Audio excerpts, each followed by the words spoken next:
Wana wa Mungu, ninawasalimu kwa jina la Yesu Kristo, majeshi.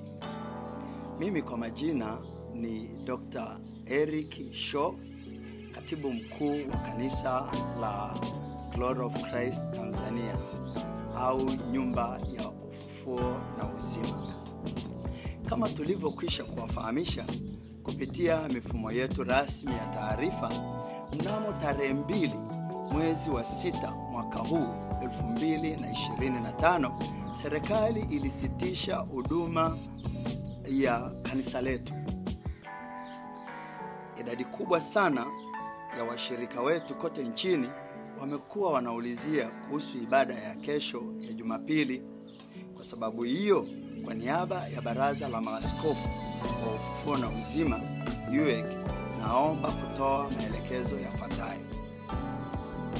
Siku ya Jumapili ya kesho, tarehe 8 mwezi wa 6 mwaka 2025, hapata kuwa na ibada kwenye makanisa yetu yote ya Glory of Christ Tanzania yaliyoko Tanzania. Kwa hiyo kila mshirika wa kanisa letu afanyie ibada nyumbani kwake. 2. Ninafahamu kwamba kwa mujibu wa ratiba ya kanisa letu kuna mambo mengi yalitakiwa kufanyika siku ya kesho, kama kufunga ndoa, ubatizo, ibada za meza ya Bwana, ibada za kubariki watoto na kadhalika. Matukio yote haya yanaahirishwa kwa siku ya kesho mpaka tutakapowafahamisha tena.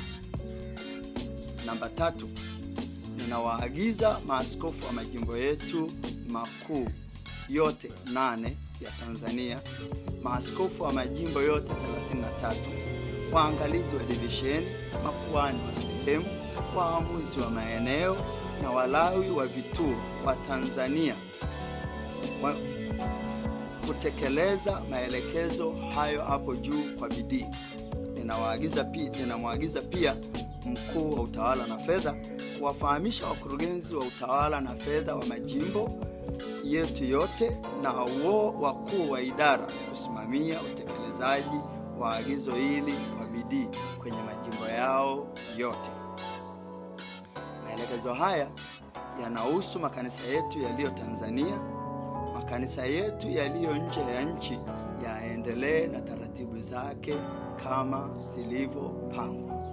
Asanteni, Mungu awabariki, na ningependa kuwatia moyo kupitia andiko kutoka katika Biblia takatifu, Wakorintho wa kwanza sura ya 15 mstari wa 58.